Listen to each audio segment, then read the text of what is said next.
Today's guest is the founder of Hard Body Hot Yoga, a mom of four, an author, a podcast host who turned her dream that she had when she was 16 years old into a thriving business, community-centered wellness space. After overcoming her own struggles with body image, mental health, she created a studio focused not just on physical fitness, but on building confidence, connections, and a judge-free environment. I'm excited to dive into her journey and this incredible community she's built.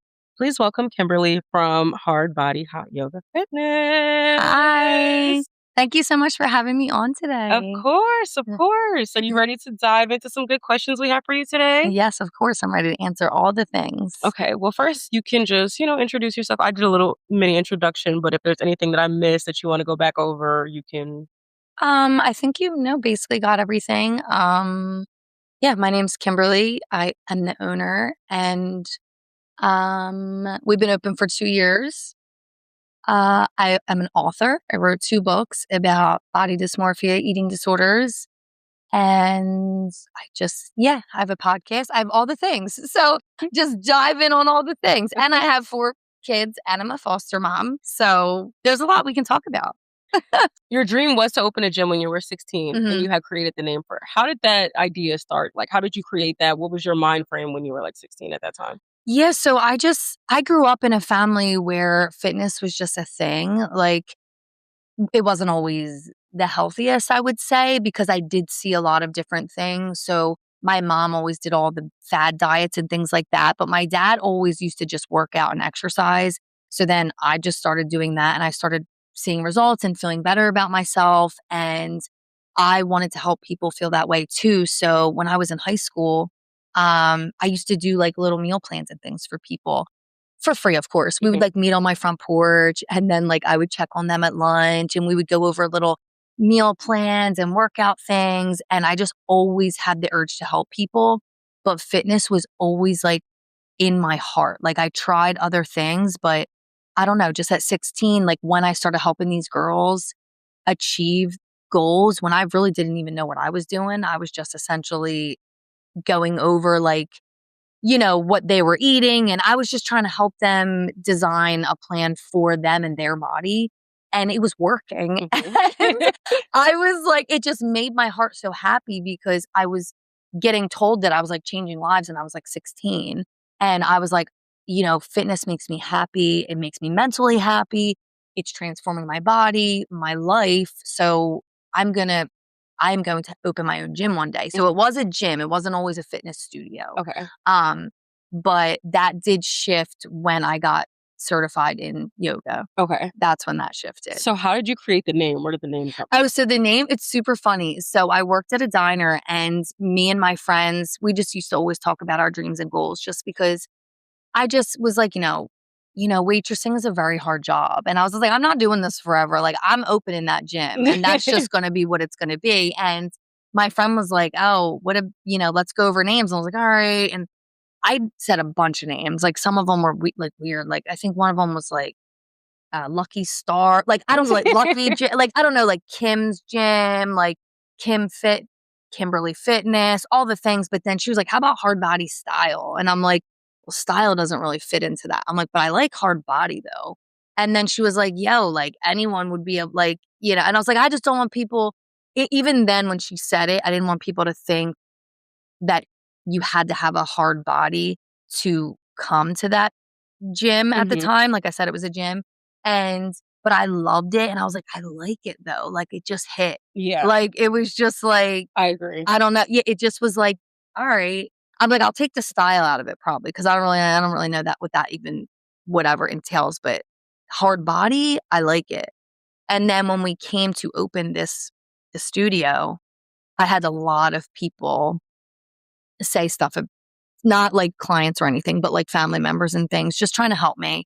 They were like, that name may deter people. And I was like, no, and then I did go over names and I did Google names and try to sit with myself for a minute and think of something else I would want to call it. And I literally just couldn't. I was like, this is it. Yeah, because I think like when you think hard body, it kind of makes you think like tone, super tight, super fit. But like, I feel like I like that you kept it because it's like, I'm just trying to change the name or change the way you think of it when you think of hard body. It could be different types of ways you think of it. Exactly. Yeah. It's not actually about the physical body. Hmm. It's hard body can mean mental as well, which I told you that I stand for mental, wellness as much as physical. So yeah, the name hard body does not at all mean you have to have a hard body to come here. Yeah. We all are different sizes, shapes, and I kept it, and I'm glad I kept it because I think I had said this before. It's just like when you like get pregnant or something.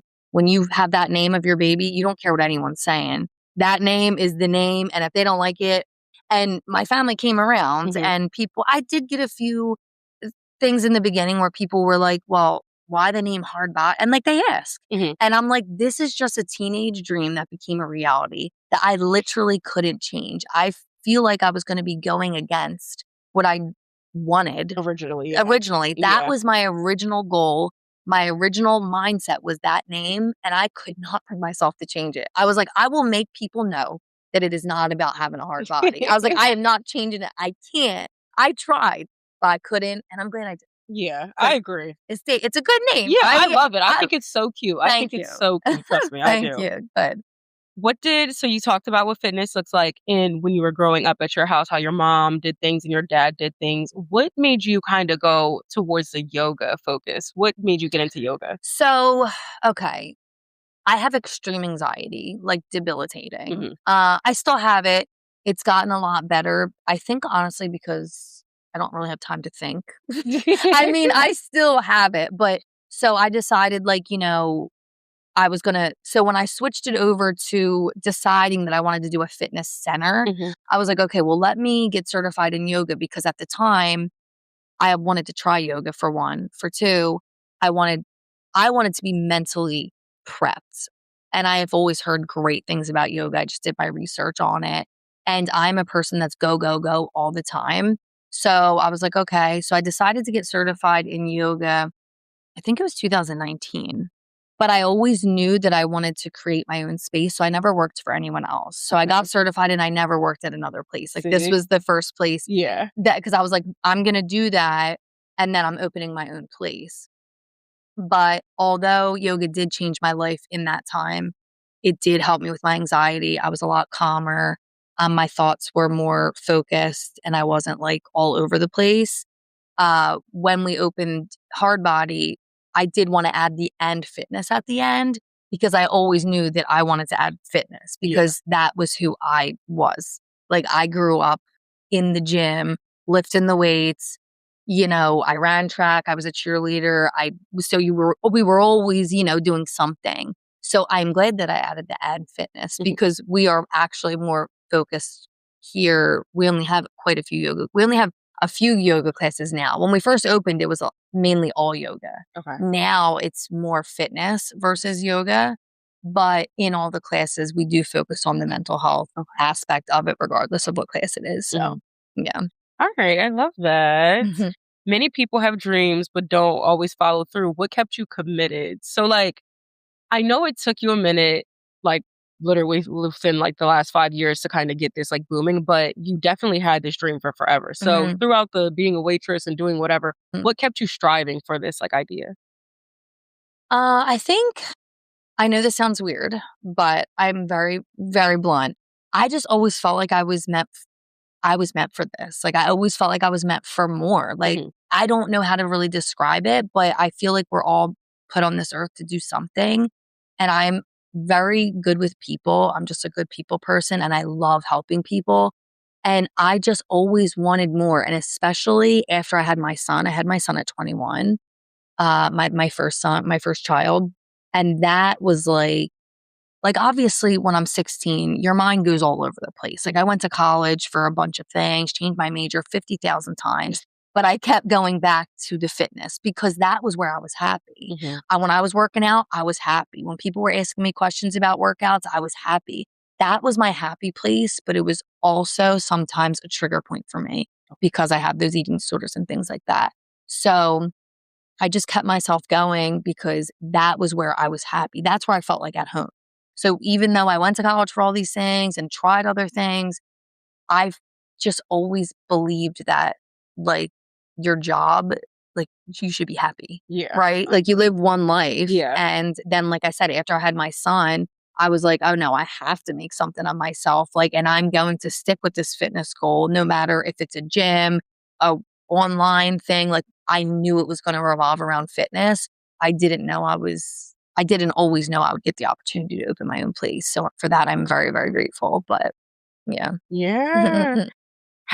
So you were saying basically like it was hard for you to keep a mindset with fitness because of how bodies are designed and how they make you feel like it's like a one body type when it hmm comes to doing fitness. How hmm did you stay focused with the way you think fitness is hmm compared to what social media and everything else is trying to shove into our head what fitness is?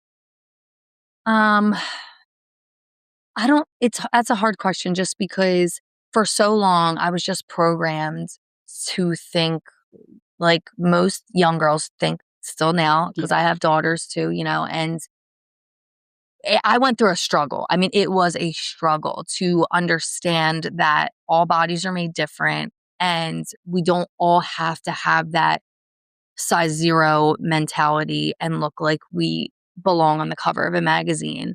It took a lot of work and and I still work on it. Like, I still have things in my books that I talk about that I don't lie in them. Like, I'm not healed 100%, but I do know that mental health is super important.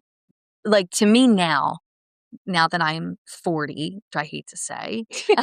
Doesn't look it at all, trust Thank me. you, thank you. I just, I just had to keep reminding myself because I went through a lot with those challenges, with those eating disorders and things like that. I went through them for years. I was in the hospital a bunch of times, things like that. Not like, not like, where you go and but like Yeah. because of my anxiety, because I wasn't eating, I almost passed out, like things. And then it just took me a lot of digging deep and then understanding that, like, what we look like on the outside is not everything. And on the inside, if we're happy within ourselves and know our true value and our true worth, and we work out to be healthy, it helped me more when I had children, to be honest, because I would talk to them like, I would say words like strong bones, or we want to be, we want to grow up and make sure our body's getting the nutrients that it needs. Reprogramming the mind I for was them. reprogramming my mind for them because I didn't want to say to them carbs or sugar Mm-hmm. or sweets, or I just never wanted to create that mindset for them, just because me being my age now and I'm still kind of a little, I still struggle. Like, Hmm. I won't lie, I still do, but it changed because I had to work on it. I had to actively work on it. Yeah. And I still do. Yeah. I feel like the world has changed too. Like I It remember has. back in because even like the America's Next Top Model thing just Mhm. came out and they were talking about like how times were before. Like it really was super duper skinny back in the day. I feel like Mhm. time has changed and like different body types are now more accepted. I feel like we're Mhm. kind of going back into like the more skinny lane, but I feel like it's like a fit skinny, not Mhm. necessarily like a super duper like Mhm. over skinny. It's like Mhm. everyone just being more comfortable with themselves and their bodies and just learning what fits for themselves. You know what I Mhm. mean? Like, strong is the new sexy, Yeah. essentially. Yeah, 'Cause, exactly. like, I was like a 0 and they were falling off me, and, like, I still was like, "How can I lose more weight?" Like, it Mhm. was in because, like, yeah, back then, it was a thing, like, Yeah. and when they'll show you things on TV how it was back then, and it's crazy because it's like these young girls, that's how their, like, minds were programmed, and I don't want my daughters to ever think that, and I just don't, and I like I said, I like to be strong bodies, healthy bodies, things like that, not I don't even like to use the word skinny because it's like, I don't like to even use those words. I I get try it. my Yeah. best at home to stick with certain words because, They it's could be just, offensive to certain people. Yeah. yeah, like, so I just like to stick with strong and healthy. And like, I think strong is the new sexy. I Yeah. do. Like, if you feel comfortable in your body and you're strong and you're healthy, then that's all that's all we need. Yeah. Like, life, like I said, life is short. We want to enjoy the things in life. I Yes. want to enjoy like my pizza. I like my fit vine. I don't Yeah. want to just like hate myself and think about my next meal and think about what I ate and loathe in the shower. I don't want to do that. Yeah. So I'm just like choosing not I get you. Yeah. 100%. So what do you think people misunderstand the most about body image and fitness nowadays? what do I think they misunderstand? Yeah. I think mainly, I think what we kind of just touched base on. I think that they think that if you're skinny enough, then that makes you healthy. Yeah. And that's literally the biggest misconception ever, because when I was the size 0 and I was the 100 pounds, I was so tired all the time. Even now, like, if I don't eat properly or, fuel my body or work or whatever, I'm like tired. I'm exhausted. my brain is foggy. I can't keep a thought. Mhm. It's insane. I think the biggest misconception is people think skinny equals healthy. Yeah. When actually that is not it. Everyone's body is different. So like I say all the time to everyone, it's what your body needs. Oh my gosh, all of our bodies need different things, right? We all are different. We're all built, Yeah. we have different things that we need. So I wish people would stop thinking that because I'm skinny, I'm healthy, because that is not, of course you could be skinny and healthy, Yeah. of course, but you can also have a stronger body, a different build, and still be healthy.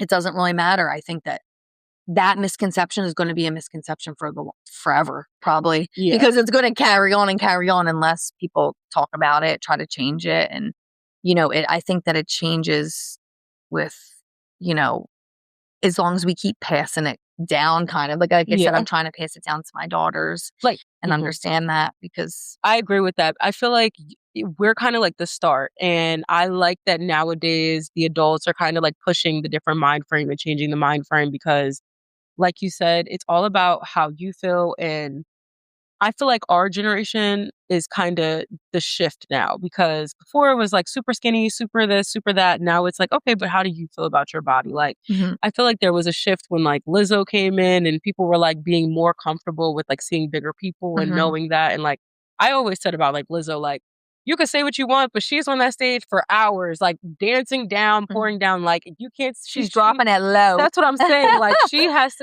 even though she might be a bigger size, she might be more in shape and more fit than like a lot of people out Mhm. here. Yep. And like, even me personally, I went through a situation where like I had like stomach issues and I had to get my gallbladder removed. And like, I was trying to figure out what was the best things for me to eat. And I remember people always ask me like, oh, well, when you were smaller, like, did you feel better? And were you like, more energized and did you feel and I'm like, no, like people, it's No. such a misconception that Mhm. people think when you are smaller, like you must be healthier, everything Mhm. must be working for you. So it's like I understand and I agree completely with we have to reprogram and it's the way we're talking to people, the way we're talking to each other, the what we're The way we talk to influencing. ourselves. Yes, what we're telling, the way people are influencing to each other now, especially children, like, Mhm. I feel like it all starts there, and that's how we're gonna, like, shift it. Because before, I think they were just stuck in their ways. I always Mhm. say that, like, back in the day, a lot of people were stuck in their ways and their mind frame, Mhm. so I feel like now we're finally starting to, like, shift the public image and everything around it. And I like that, and I hope that it continues that way, because, like, I have an 8-year-old that said to me, "Oh, my belly looks fat." And I was like, "What?" You're 8. She's 8 and Like like, "What?" Like, no, I was like, "Oh, hell, like, no."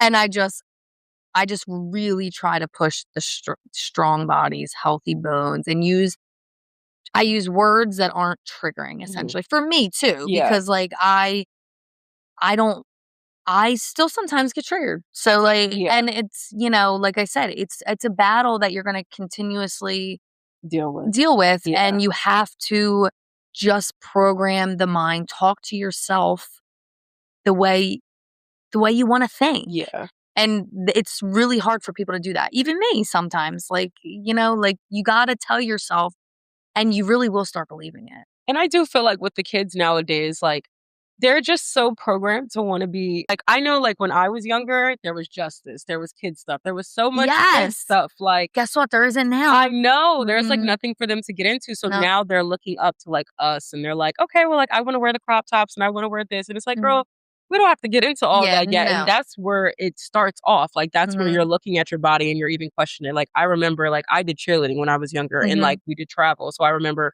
being in Jersey, South Jersey Storm, they always wore the crop tops as young as ever, so Mhm. people just and that can start from when you're young, you're like, "Oh, am I looking how do I look in this?" Like, stuff like that, so just seeing different body types and seeing wide ranges, because I see now it's a lot more variety of, like, different people in different Mhm. sports and different shows, and they're pushing it to the forefront, which I really appreciate, so, like, Mhm. we said, it starts young. But I feel like, too, they're looking up to us. We're trying to figure it out still. They're Yeah. looking up to us trying to figure it out. And it's just Mhm. causing a lot of commotion and just confusion, I Yeah, would like, I say. even watch when I'm, like, trying on clothes or whatnot, the words I say about myself, Mhm. because I'm on a journey right now myself, because I lost myself a little along the way, and I not that I whatever, I look a certain way, but it's how I feel about myself, and so when I'm trying on clothes, I make sure that I'm not saying, certain words in front of my especially she'll be 14 next week, and even as young as, like I said, the 8-year-old, and I have a 10-year-old, like, they're all like, even my son, he's 18. It doesn't discriminate. Mhm. You know what I mean? Right now, he's in his gym era, and he wants me to meal prep for him, and I make sure he's eating and things like that because it doesn't discriminate. It's men, women, anything. Yeah. It doesn't matter. And I So, think they think that too, not eating is the answer. Oh my hun God, it really I is would say I just not. did a podcast on that. Yes, like, it's Yes. really not the answer, I know for me personally, portion sizing throughout the day, when I tell people, when I'm doing good and I feel the best, I'm eating probably, 4 to 6 times a day, and it's just Mhm. smaller meals 4 to 6 times a day instead of me waiting till the end of the day and I'm eating one huge meal, I used to do that all the time, I would Mhm. just wait till the end of the day and eat, a big meal at the end of the day, and I'm like, "I'm not eating that much," but it's like, your body is, craving nutrients and stuff all throughout Yes. the day, All so if throughout the you're day. waiting for the end of the day, that's not gonna so the No. common misconception too is not eating is the answer, Yes, and it's not at I all. just did a whole segment on that because yes, people because I was that person. Yeah. And then you're tired, then you're not focused. Yes. Then you cannot perform at your best, especially if you have kids or a job. I mean, we all work. Like Yeah. if we want to perform our best, we have to look at food as fuel, which some days is still hard for me, Mhm. and I'm not ashamed to admit that. Mhm. I mean, it is what it is, but Mhm. yes, you should be grazing throughout the day. Yeah. So if you do that now, that's better than just eating that one big meal because then your body's starving all day. Yeah. And then it's like, when am I getting my next meal? And then it And holds that's on how to you all, feel, yeah. yeah, and it holds on to all your cortisol levels rise and your stress and your body's like, when are you going to feed me? Mhm. Stop starving me. Yeah. And then I see a lot of people do, you know how you "Okay, I'm gonna start this cheat meal, I'm gonna start this, that." I like to also think, if I mess up, it's okay.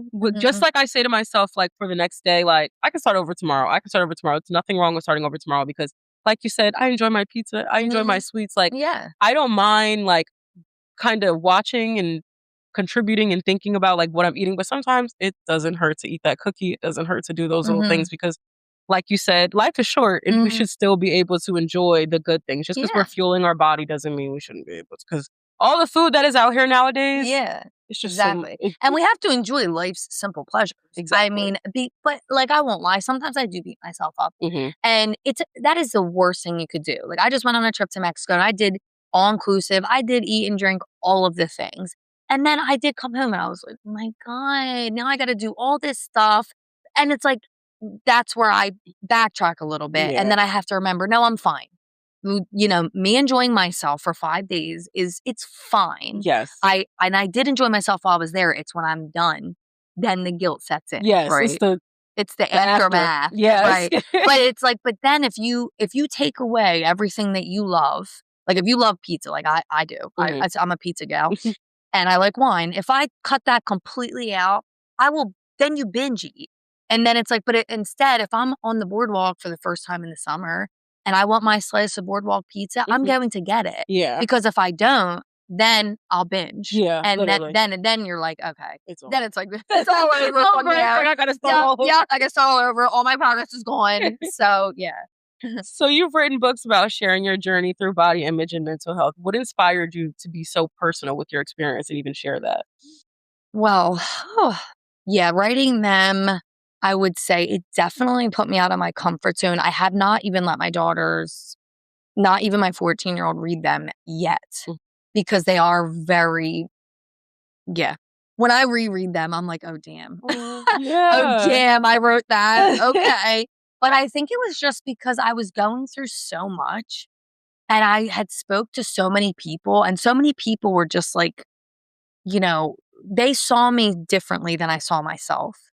And people would reach out to me and be like, I don't understand like how you think that you look this way or like we see this and you see this and I wasn't understanding. Like the first one's mainly about body dysmorphia. Like the cover is like a thinner version, I guess, looking in the mirror. And in the mirror is a little bit of a thicker version, but it's really a thinner version looking at. And it's like, it's the distorted image you have of yourself. And I guess growing up, I did overuse diet pills and I was anorexic and I was bulimic and I did all these things. I wanted to just spread awareness that you're not alone, because do you know how many people I know, like currently, Yes. that have these issues, but they don't talk about them because they think A, they're embarrassed. They think they're alone, or they think if their body, this is one of the biggest ones, if their body isn't stick thin, that like we won't believe them.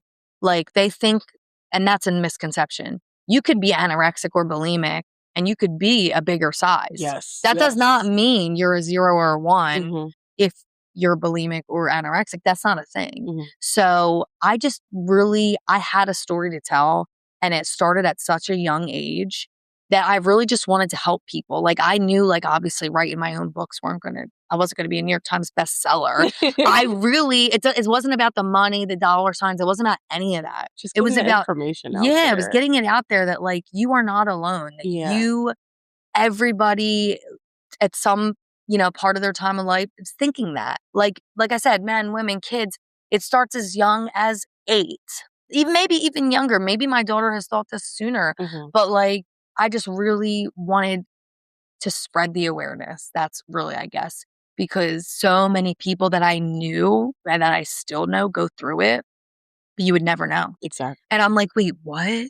Yeah. You know that? And it's so funny because we're all probably going through such like of the same thing, but we don't say it to each other because we think we're going to like judge each other. But or like I said, if you feel like you don't look a certain way and you're like, well, you don't have to look a certain way. It's like unbelievable. Yeah. And it's like, and I've met, even working and owning this place, people that have read it, that found out that I wrote 2 books or whatever, they'll come to me and be like, talk to me about it. Cause I always say anyone could talk to me about it.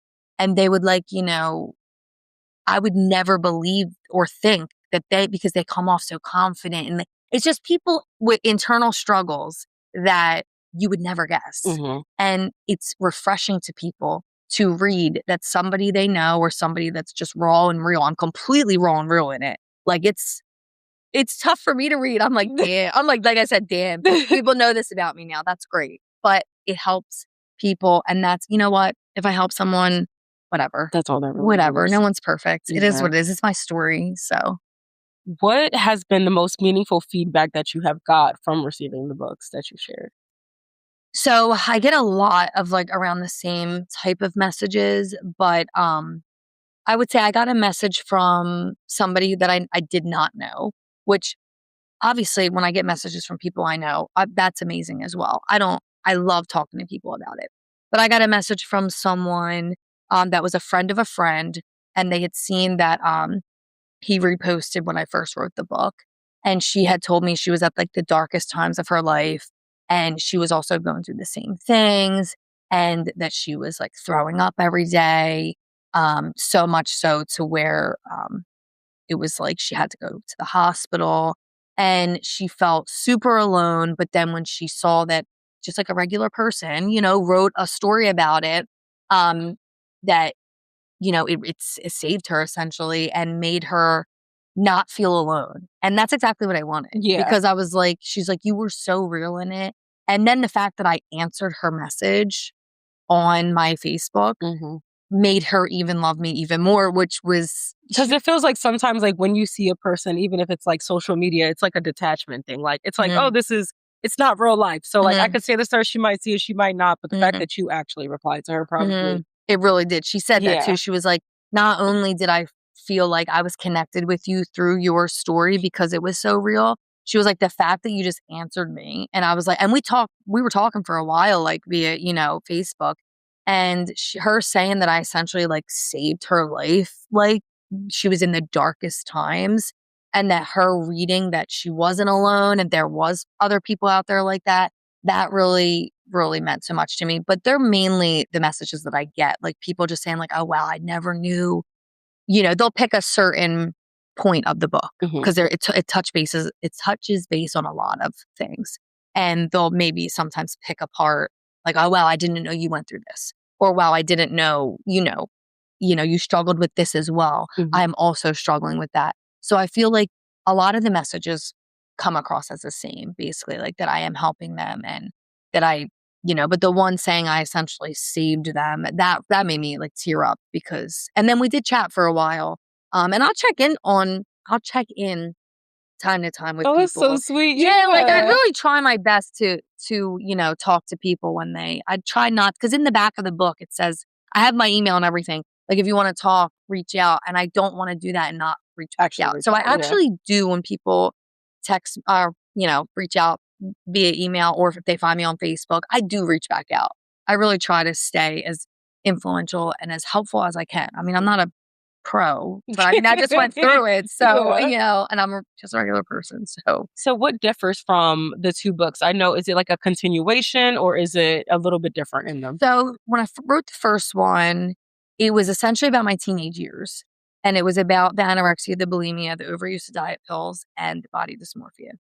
And at the end of the book, I don't want to say I implied that I was better, but I thought that I kind of wanted to do a continuation on after I had my children, and I wanted to write how I wasn't like, I'm still going through it as an adult. And the Yeah. second one, it's called Why Am I Not Perfect? And it's basically about my adulthood. Okay. So the first one's about my teenage years starting as young as 12.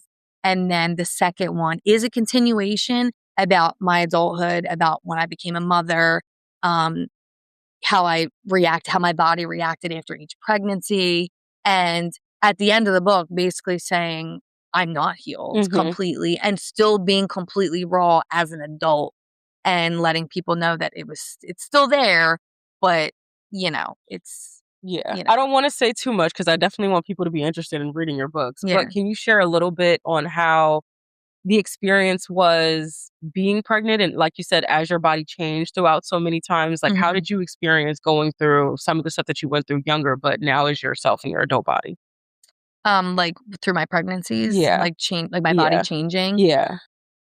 So yeah, that is tough. So at first I didn't want any kids, to be honest, because when I was younger, that was my mindset, was like skinny, Yeah. fit. But once I got pregnant with my son, it completely changed for me. And as my body changed, it was difficult to accept at first. I was the type of person where I didn't pop for a while, so it just looked like I was gaining weight. So Okay. that's like the worst thing that could happen to Yes. someone with body dysmorphia. It's like you have a bump, that's great, but for someone that in their brain already feels like, "Oh my god, I'm just gaining weight, but no one knows I'm even pregnant," type thing.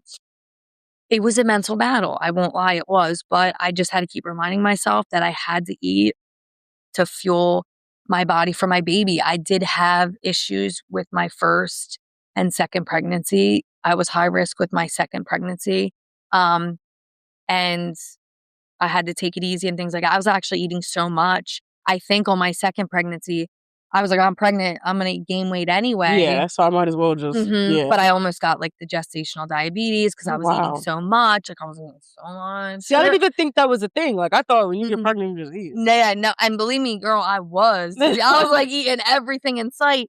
But then after each pregnancy, I would just get right back to it. After the 6 weeks was up where I could work out, my mind, it's weird. Your mind is so powerful. My mind would just flip back on, like, okay, now it's time. Like, obviously, as soon as I gave birth, like, you can't just go from eating whatever you want for 9 months to Just completely cutting completely cold cutting it turkey. all out. You Yeah. can't do that. So those 6 weeks, I would, program my mind to go back to my old ways. And then once the 6 week where you could work out again, then I would start working out again. But the last two pregnancies, I breastfed and I pumped. So I had to still be very nutritious with my food. And that was also hard because you have to Yeah. eat so much when you pump. And I'm like, oh my God. Like, but my third pregnancy, she was a preemie. So when they said, if you pump and breastfeed, it will give her the nutrients she needs to get out of the NICU sooner. I was like, pop the breast thing on, Yeah. let's go, Yeah. because I'll do whatever I need to do for my babies, but watching my bodies transform and then go back to being regular and then transform again. It is a mind. You have to be mentally like, it's tough. To even realize that our bodies can do that is crazy in itself also. Like, I always say the fact that we can even birth a child is, like, insane. It's Like, amazing. It's because beautiful though. yeah, like, guys, their bodies might change a little bit here and there, but, Mhm. like, our bodies literally go through so many changes, even, like, monthly just with our menstrual, like, our body is such, like, a created temple. It's Mhm. so crazy, like, Yeah. what we're able to do. So, just like you said, I feel like we just need to be a little bit more easier on ourselves Yeah, because, give like us our little bit of grace yes, because we're yes. doing something beautiful Mhm, when you are pregnant. And I did program myself. The first 2 were rough. I was 21, 25. I was mhm. still deep in Yeah. the eating disorder things. But once I was 29 and then 32 with the other 2, I changed my mindset a bit and was like, listen, I feel like when you're young, you have in your mind, though, you gotta look, like, fresh, hot, and young all anyway. the time. Yeah. So Now it's like, but it is hard. And you do have to, if you do have those mental roadblocks, as I will call them, you kind of just have to remember you are feeding another human being and you have to. I mean, I ate like shit. I won't lie. I'm yeah. not gonna lie first on here, but You are. I ate like shit. But I had different cravings with all of them. But like I said, I just got right back to it after the 6 weeks was up. So All right, so let's start talking about your studio. You opened your studio September 2023, and by April 2024, you guys were already having your ribbon cutting ceremony. mhm. What was that journey like within the 7 months before you guys had your full like ribbon cutting ceremony? Was it like refreshing? Was it good? Was it stressful? How was it for you? Well, it was terrifying. Okay. That's the first word I'll use. Terrifying, because when you go into something brand new that, doesn't already have a name, you created the name yourself, you're terrified that no one's going to come, that you just spent all that money for nothing, that your dreams are going to get flushed down the toilet. You have every thought that you could have, you will have it. Mhm. And um, for the first 7 months, it was very slow. I mean, like I said, I'm not a franchise. No one knew who I was. The very first day we opened, I woke up at 3:30 in the morning to be here for the 5 a.m. class. And we had about, I mean, if I had to sit, we had like 5 people the first day. But like I was pumped. The first day I was terrified, but also pumped. Like Yeah. this is, the first day of my new life. Like this is amazing. Mhm. But it's scary. I mean, it was a roller coaster of emotions. I still cry like a lot because it was, I mean, those 7 months, it was like, not only was it like people coming in the studio, but it's also like the people you hire, the people that you're surrounding yourself with, the people walking in. It's so many emotions that you are getting flooded with, that you think you're going to fail, that you think, you're not doing enough. Well, I don't know. People aren't going to like you. People aren't going to like to see you. There's so many things. Mhm. And it's just like, it's wild. It's a wild roller coaster of emotions, but I wouldn't change it. Like remembering the emotions is part of the journey. Yeah. And I mean, we are here now, so we're still here. So How did it feel when you guys actually like opened and you cut the ribbon and everything? Do you feel like it was a difference from like the first day you opened and it was just like a couple people who came, than like the actual ribbon cutting ceremony when it was like a celebration and everything? it's weird because I feel like my brain is programmed to like feel like everything's not a big deal. Okay. And I don't know, and that's wrong. I don't believe that we should think like that, because that day of the ribbon cutting, it was an amazing day. But I feel like sometimes we're not allowed to feel like a certain way, or people look at you like she's boasting or she's Mhm. arrogant or whatever. So I feel like that day was an incredible day.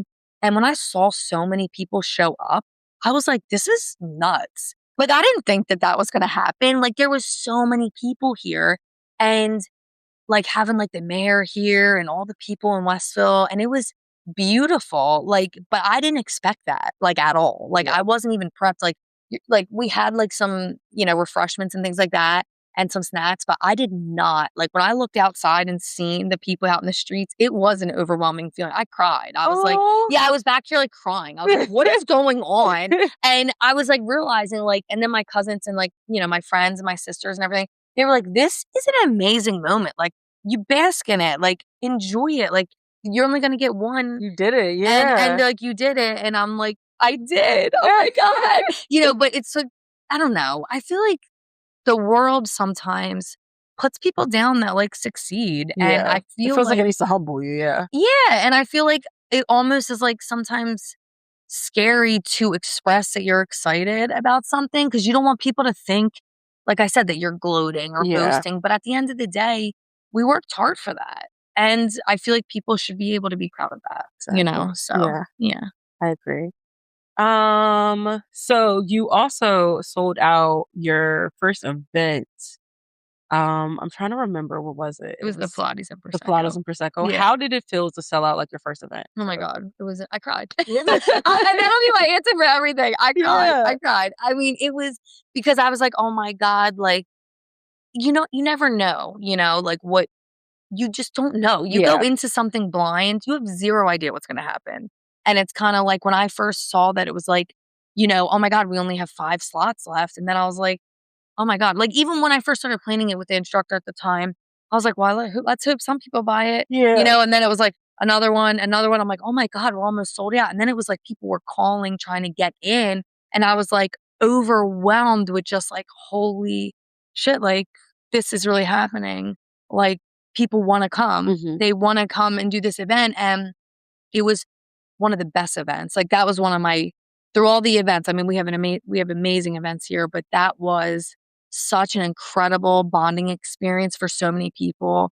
There was people that ran into each other that hadn't seen each other in like 20 years. Like, Right. yeah, like some people come in here and they don't even realize, 'Cause it's like right here. Yeah. yeah, like, oh my God, I haven't seen you in 20 years. And it was the most beautiful, chaotic, emotional roller coaster. And like I said, I cried. Yes. Every answer will be, I cried.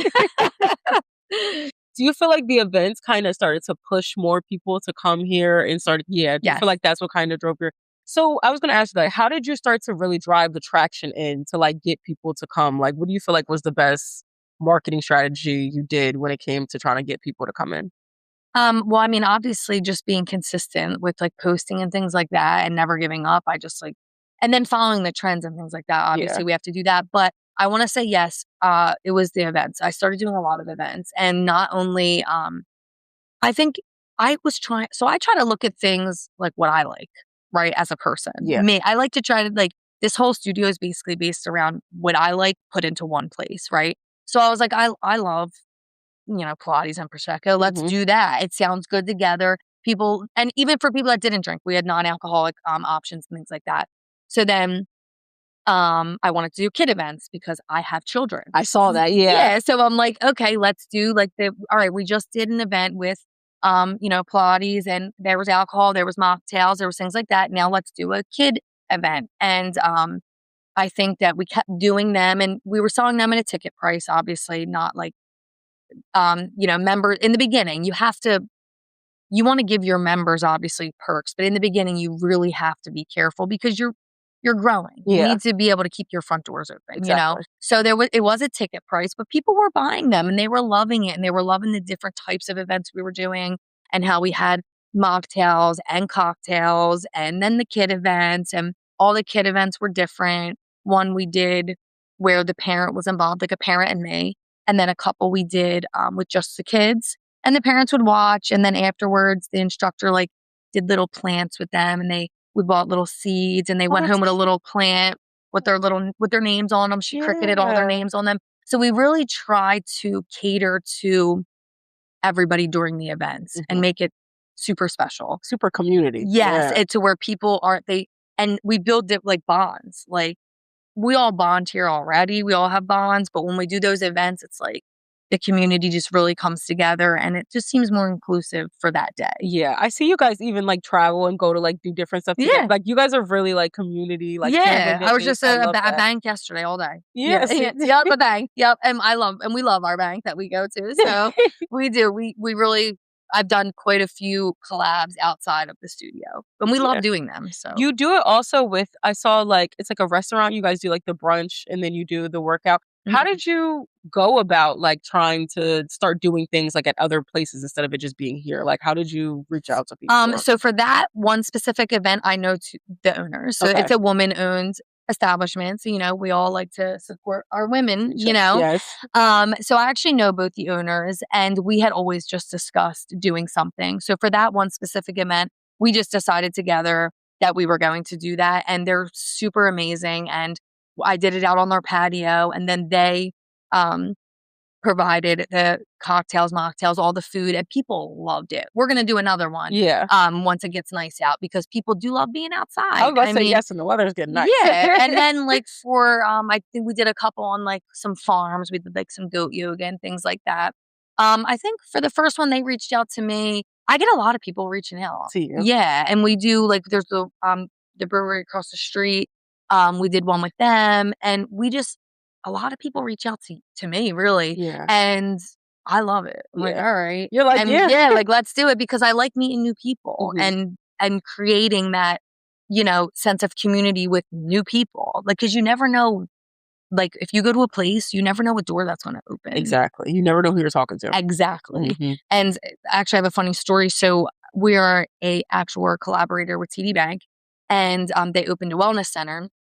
And it's funny because the event planner, she came here for a class. She was running a little late, but we let her in, obviously. And she was super nervous, super anxious. We ended up creating a bond with her. We did not know that she was an event planner we did not know that. Yeah. And she reached out to me and was like, I love your place. I loved you. I loved all your instructors. We want you to be our main collaborator. Oh my gosh. Yeah. So that's how we got that big gig with them, because like I said, I tell all my instructors, treat everybody when they walk through the door, even if they're late, it doesn't matter. Like now, obviously, we're a little stricter because there's a lot We're of so people. full. Yeah. Yes. But you always are nice and kind to everyone. You never know who you're talking to. You never know what doors are going to open up for you. So we love outside collabs. Yes. Yeah. So you said that your partner has supported you through this process. How important is it that you feel like someone needs to support you through this? Because like, I feel like I forgot to even ask you this. Before you got started with this, like, where was your job? What were you working? Like, what were you doing before, and what made you comfortable enough to shift over and be like, okay, I'm going to just focus mainly on this? So I was a stay-at-home mom for 8 years. Okay. Yeah. So before I was a stay-at-home mom, I told you I was a waitress. I was a personal trainer. I was a farm tech. I did so many things. Everything you could think of, bartender. I did it all. But then I stayed at home for 8 years. Me and my husband at the time decided that I would stay home and raise our kids.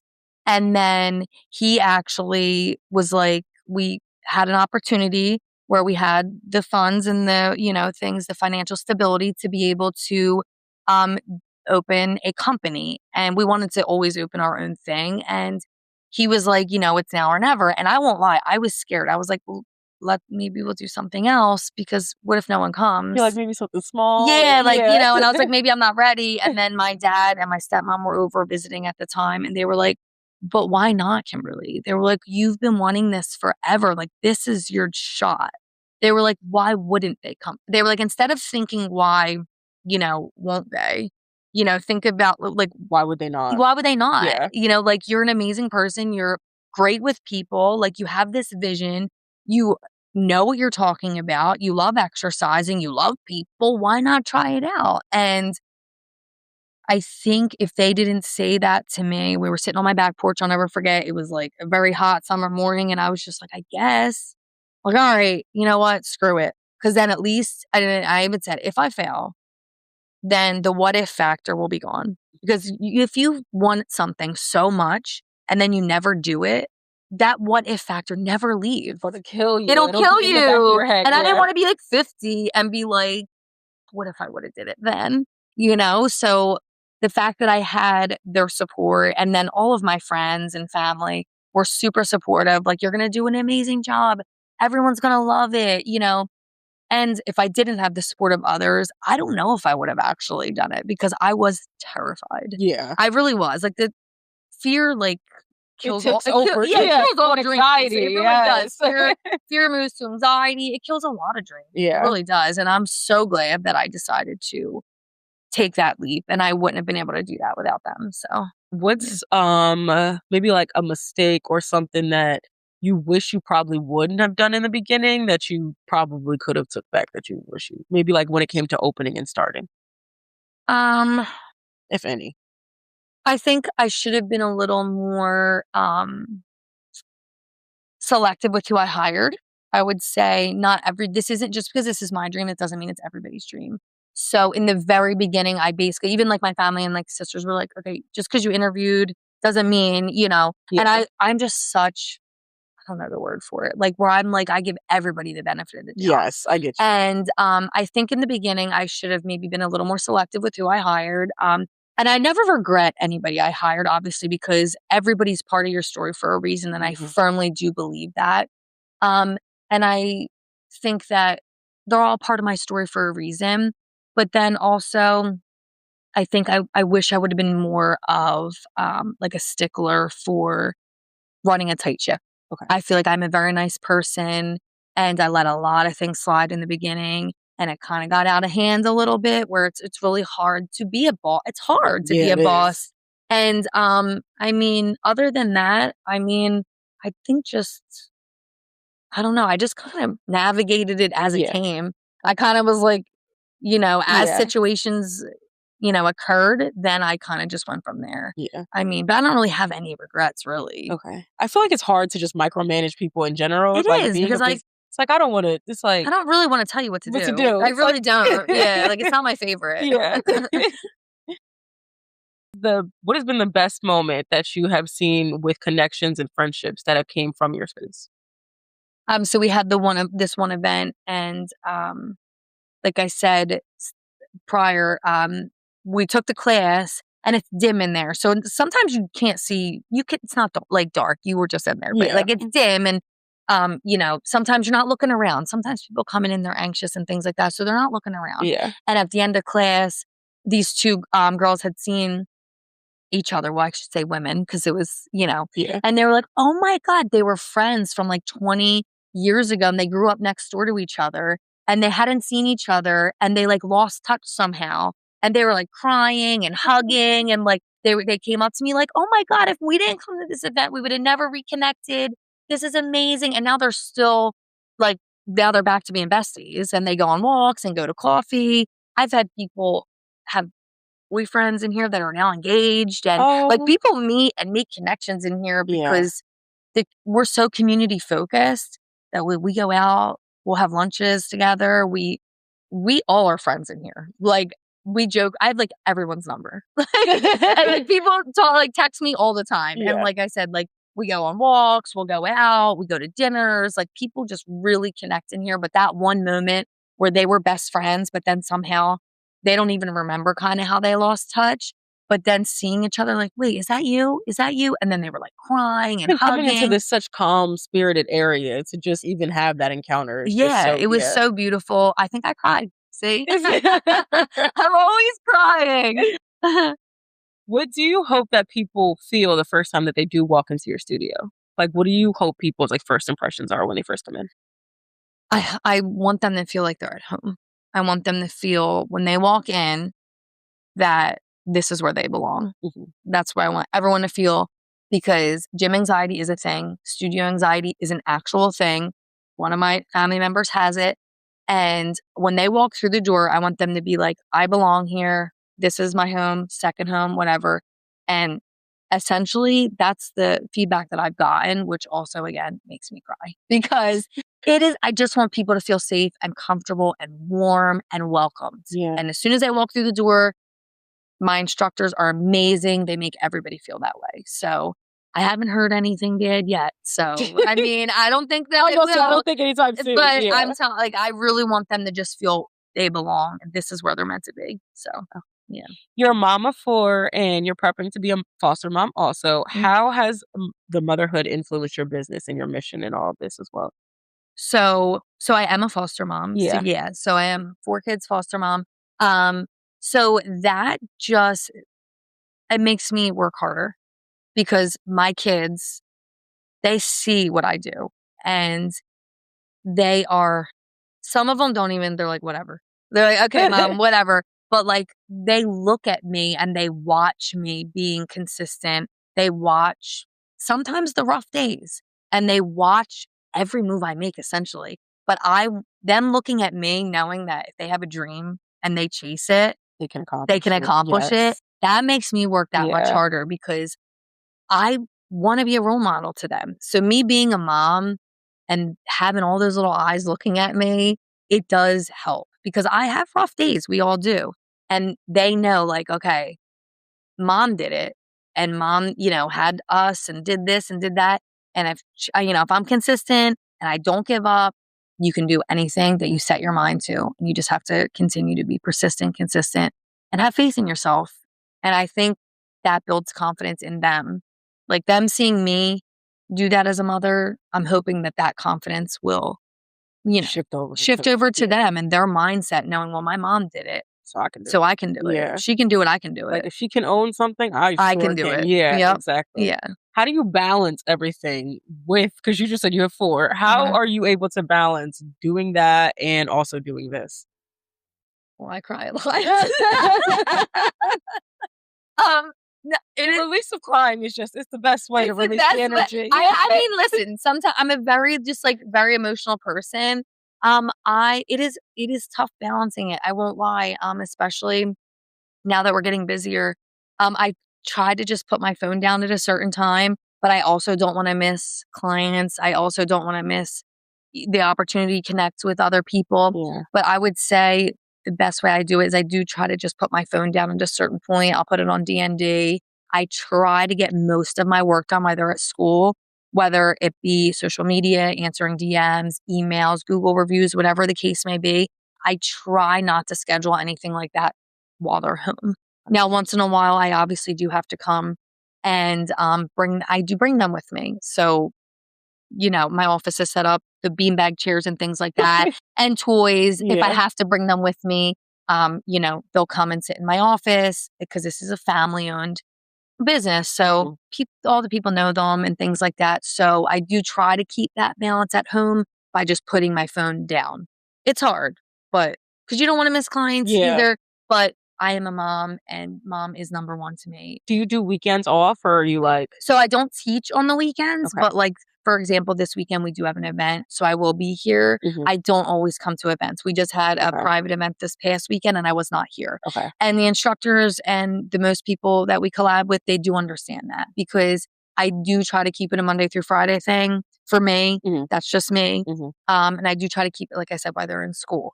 Once in a while, I will come at night. I will come on the weekends. I will pop in here and there just to show my face, say hello to people. But for the most part, my kids will always come first. And I do think that I have a good balance now, but in the beginning, it was very, very difficult. Yeah. It is, I mean, it still is some days, but when you try to keep it to when they're at school, and they can come here. Yeah. People love them, Just balance. Yeah, Just yeah, you balance. just gotta figure it out. There's Yeah. no manual. There's no instruction manual No, to any of literally to life. just trying to figure it out, work Yeah. it out. Yes. You are okay, so you've already sold out events and like you said, you guys have been expanding and growing here. Did you expect to have that growth so quickly to even be in thoughts of opening a new No. location? No. Okay. I had people scare me. People, I mean, like, everyone's gonna give you their own opinion. Mhm. And, like, you can't if anyone wants to open a business, you can't listen to that. Because I did have some horror stories, not them trying to scare me, but then telling me stories like someone like for 6 whole months, they were like, "Oh my god, what I spent my last dime and I have no clients," and things like Mm. that. So that is Yeah. terrifying. Stressful. Yeah. Very, very Scary. yes, very. I did not think I was told, "Be prepared to be sitting here basically doing nothing for like 3 years." And Yeah, because they do say when you have a business, like the first 3 years are like are like no profit, no yes, nothing. no Yeah. profit, no nothing, like super rough. And I was prepared for that. So as we were growing, I was like, what is happening? It kind of happened overnight. I'm not going to lie. I was like, what is going on? And I do have to say a lot of that has to do with my instructors, with the people that I hired. That Mhm. I have an amazing team that stands behind me. And if I'm not here, they're running the show. So they promote for me. They're here for me. They're great around my kids. Like when you're opening a business like this, that's basically it's not open at all hours. Like, and I'm not here all the time. Yeah. So the instructors come in, open the doors, do the things. They really do. Like, that's why it's so important for who you hire. So, yeah. Agree. What do you think has been the key to your success throughout this whole process? And what advice would you give for someone who has a dream of opening up their own like fitness studio? I think the key is staying consistent and true to who you are, because you can lose sight of who you are, because this doing something and opening your own business can absolutely change you, because not only do you have a lot of haters, because that happens. Okay. It Yes. does. It happens. Um, you got to stay true to who you are and remember your true character. No matter what, you're always going to be the villain in someone's story. So Mhm. no matter what someone's saying about you, you have to just let their opinions be that. Be just that. Let it be their opinion, and you have to move on from it. And just remember to stay who you are, stay consistent. Now, when we first opened, I was very consistent with messaging people back, always talking to people, keeping that bond, right? Yeah. And I try not to lose that bond. I still try to connect with people as much as I can. Now, yes, do I get a lot more DMs than I I was did? gonna say, like, do you have an assistant or would you think about No, getting an I assistant? know. I just did move one of my instructors up to assistant manager. But I still am in control of all the socials and all that. So that's still on me. Communication, yeah. Yeah. And I think that is so important to not lose that connection. Now, obviously, we want to open more studios. I'm not going to be able to answer my phone 24 hours a day, 7 days a week, Mhm. because that's just not, Possible. it's Yeah. not possible. But I do think staying consistent and true to who I am and my character, and like, I'll just give you a quick example. I had someone that was going to leave here because she felt that somebody in here was upset with her for something. And I was like, that's not true. So I texted her and I said, listen, I said, you're not a dollar sign to me. I said, you mean more to me than that. And I said, what is going on? Talk to me. What's happening? And the fact that I took the time out of my day to call her, she was crying, and it Oh, was there was nothing even happening. It was miscommunication. totally miscommunication. Yeah. Because listen, it's mainly women in here. Guys do come in here, but women own places and women stuff Could be a goes. lot. It, Yeah. it does. All right. There's a lot of hormones in this Yeah. building. And she was upset, and she's still here now. She's a client still. Mhm. But I wanted to reach out to her personally and let her know, you are not a dollar sign to me. I don't give a shit about your money. I care about you as a person. You were one of my first clients. Talk to me. Tell me what is going on. Let's fix this. Let's work through this. And she is still here now. And that happened in the very beginning. And she was so grateful. And she said it meant so much to her that I did that, that I Because took the other time. studios would never. They would just Yeah, like, they would just be like, oh, well, all all right, right, next that's a person. loss. Yeah, Yeah. next dollar sign. I don't look at people as dollar signs. I look Yeah. at all these people are part of my story. All these people are the reason why I'm still here. And it means, don't make me start crying, because It then means so much. yeah, because then you're gonna all know I really do cry all the time. And and that'll lead into, what was the next question? What would I tell people if they Yeah, wanted if to they open? wanted to open up their own space and they were interested, what advice would you give them to go down that type of alley? Yeah, probably the same thing, to just obviously don't let the fear kill your dreams, because like anything worth anything in life it's hard. It takes work, and always remember your value. Don't like devalue yourself and be like, I can't do this because I'm not good enough. Don't like negative self-talk. You Mhm. have to talk yourself up, manifest the good things. Yeah. And it may not come right away. You have to be consistent, persistent, Persistent. and so patient. The patience is like, Out of the room. oh my God. Has to be And out of you the room. really do. And that's why I cry all the time, guys, in my car. No, because you have to be patient and you have to remember your self worth. Because, like I said, a lot of people are going to talk down. A lot of people don't want to see you succeed, and they will try to bring you down. They will say everything they can say to you to make you give up on your dreams, and you can't. You just have to keep trucking. And even if you fall, you get back up, you do it again. You fall, you get back up, you do it again.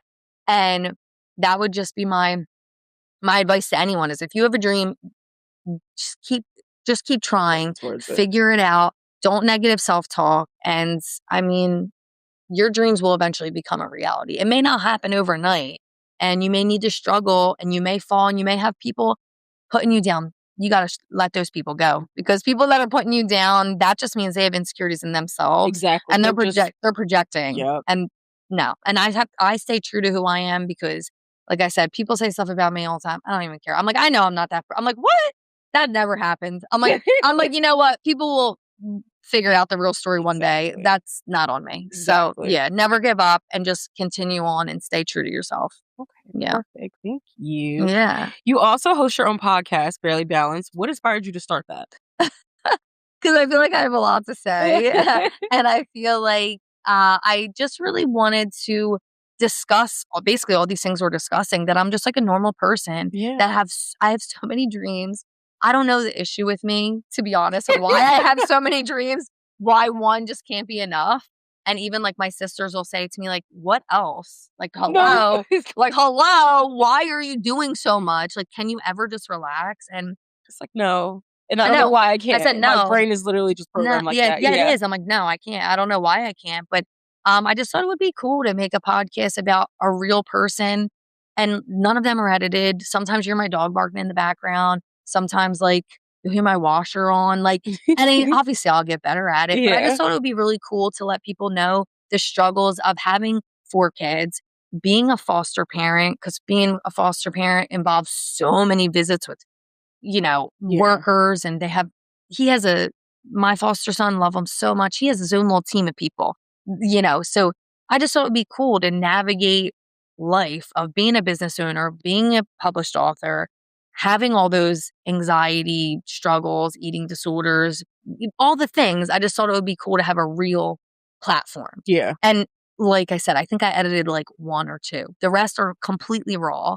And you'll hear them in there Yeah. too, like, I like that though, raw and unfiltered, literally, just like yeah, you. like, Yeah. kinda like bloopers, they're in there, and I just thought I think it's important for people to stop always feeling like they have to be perfect, right? And I just feel like that's just like it's stigmatism, like the stigmatized, whatever the word is, like that you always gotta be perfect and everything has to be pristine Exactly. at all Mhm. times.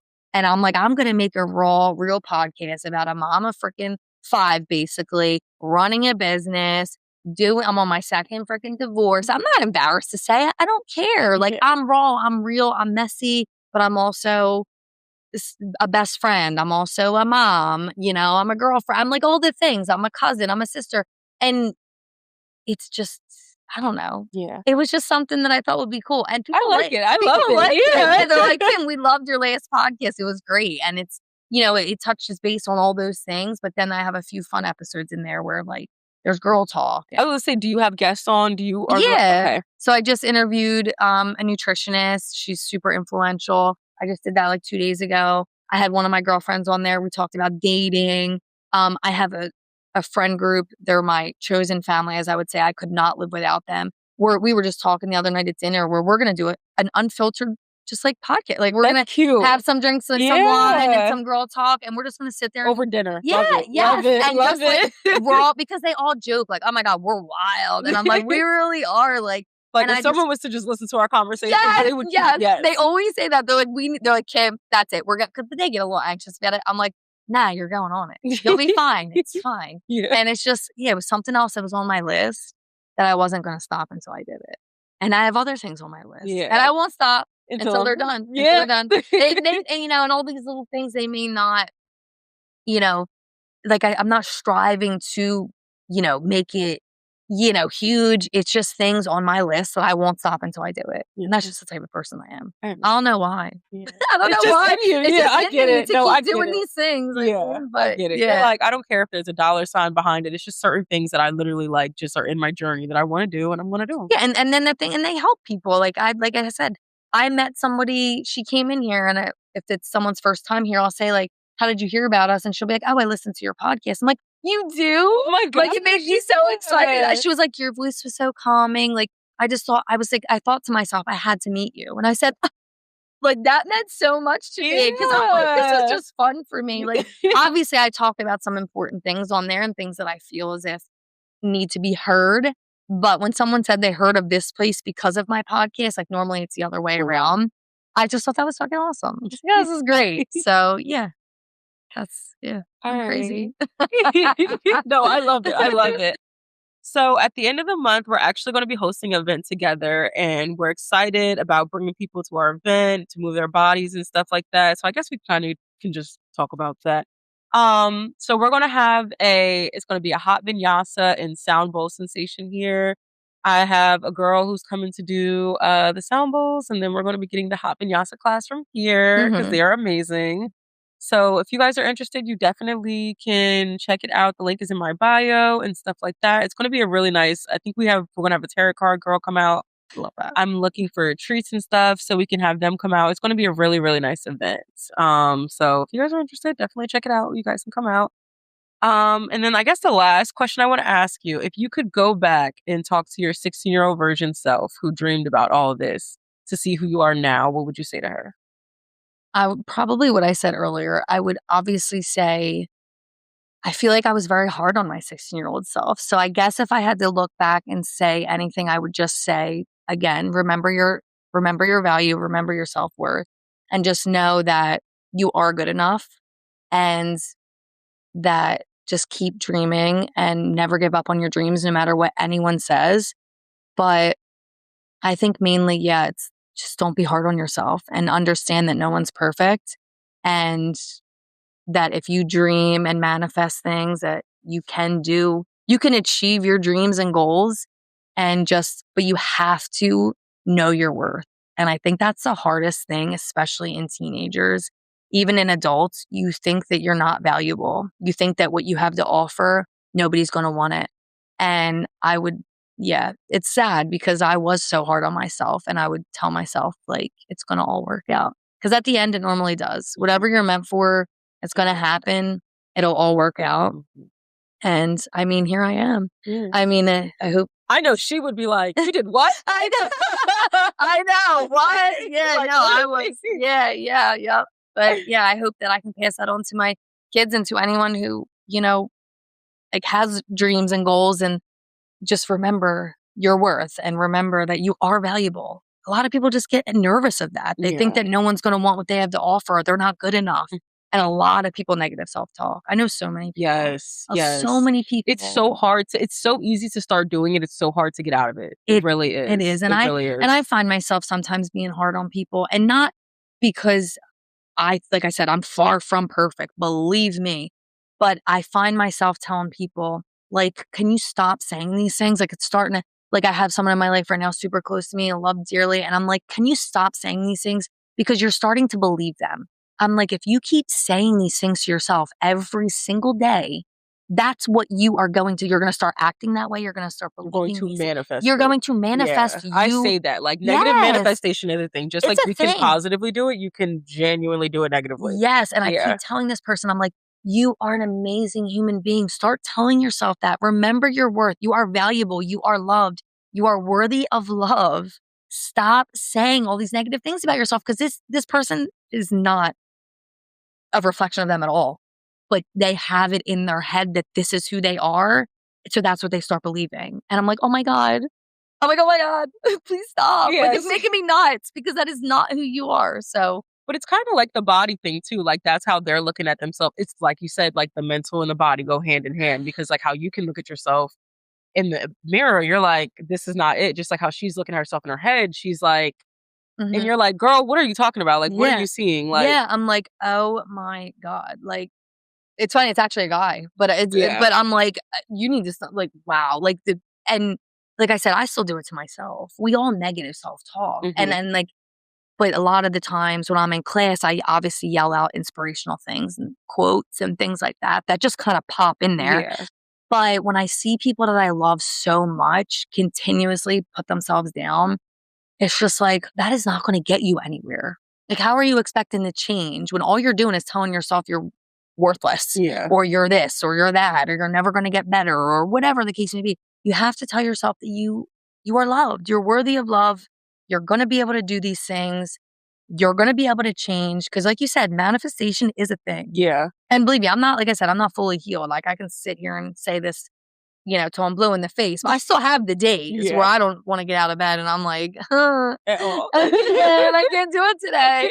How am I going to do it? But then you do it, and I just hope that, And it's funny too, because I remember you said in the beginning, I feel like making yourself extremely busy fights the anxiety. It's like, I can't even think about it. Does stressed out because I have all this stuff to literally do and like plan out and figure out. So like, yeah, that helps. Keeping busy definitely helps. But I would like to add to that, that it does help keeping busy, but also you do need time to like rejuvenate, as you would say, because a lot of the times I won't. And then I will have crash out days where I'm like, oh my God, like I will be like, oh my God, just going to the grocery store or Yeah. like doing any little tiny thing at my house will stress me out. So It'll be the icing on top. yeah. So Yeah. obviously it's good for anxiety and things to stay busy, but also a lot of people don't fill their own cup. They just go and fill others. Mhm. And that's a problem. And I'm working on that too. I'm working on so many things. Yeah. Like, I mean, it's just, Yeah. it's, But that's hard body. That's just yeah, us. Yeah, I'm about to say that's yeah, just us trying to get yeah, ourselves mental, body, physical, everything yeah, together. yeah, That's it. yes. And yep, this is the place to do it. So many people's Yeah. lives have changed and coming in here. And when I hear that either me or another instructor or just the place in general, they get a sense of wholeness in here, it means so much more to Just me. calmness. As soon as I walked in here, I felt calm. Like You the did? candle was just calm. Oh, Like yeah. seeing the space is so huge. Everything is just like I'm like, yeah. Even like you said, like the lights are dim, but it's like it's a nice dimness where I know like it's just very calming energy. Yeah, because I want people to focus on themselves, not focused on if other people are looking at them or, that's why half the wall, if you notice, are half mirrors, half not. Because some people don't feel comfortable looking at Yeah. themselves in mirrors. Like I'm one of them. I don't want to be in front of a mirror because I'll be too focused on my body. I don't want to do that. Yeah. So I like people to come in here and be able to focus on themselves, not focused on, oh my God, is that person looking at me because I'm doing this move wrong? Or, oh my God, I think I have a fat roll or whatever they think in quotes I'm Yeah. doing because it's like probably not a thing. Yeah. But like, so that's why it's nice and calming. And I do try to put all that and we tried to put all that into perspective when we opened the place, just to Yeah. keep it a calming environment where everyone feels like a community and a family. We say HB family because we genuinely are like one big family here. We really are. Yeah. Yeah. Well, what do you guys have coming for 2026? What do you have like that you're excited about for like the end of the year, for the rest of the year that you're looking forward to for the business? Well, we're looking for second locations. This is super exciting. We did not think that that was going to happen this soon. I'm also looking to do like a little hard body like store like for more merch and Apparel. apparel because Yes. we do hoodies and stuff here, but I wanted people to have more options like hats and the Pilates socks and all those things. Mhm. But I think our main goal for 2026 is definitely the second location. We're looking currently and we want to just keep expanding. We essentially want to build an empire because I just feel This is like an empire, it is. yeah. We are different. I think that this community is very different than a lot of other places. Which And I like I love, said, yeah. it's for the kids and then we want to be able to pass something on to the kids. And, it's just super important that all the bonds that we're creating in here, we can expand it and Yeah. create a bigger community and more bonds and more friendships. And so that is our main goal for 2026 is to have the second location at least. What areas are you like looking in? Are you like I around here No, or I think more like Mullica Hill okay. area up that way. But Yeah. I mean, we're really not like discriminating Super wherever. yeah. Yeah, we're kind of not super picky. We're kind of just like looking at like a bunch of different areas and whatever is bigger. Need Yeah. something bigger, which Bigger. I did not think we were gonna have to say that early on, but someplace a little bit bigger.